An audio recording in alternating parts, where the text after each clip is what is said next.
How to change forgotten password on Instagram. Hello everyone, welcome back to our channel. Today I'll guide you on how you can change your forgotten password on Instagram. Now first, open Instagram and make sure you are logged into your account. Now head to your profile by tapping on the profile icon that you can find on the bottom right of your screen. Once here, you'll get a three-line icon on the top right of your screen. Click on it and go to settings.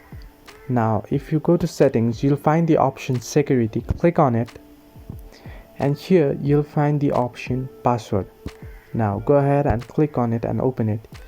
Here you can either reset your password.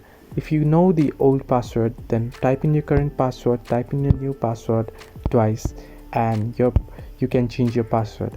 But what if you forgot your password? Go ahead and click on forgot your password option that you can see just below the new password option,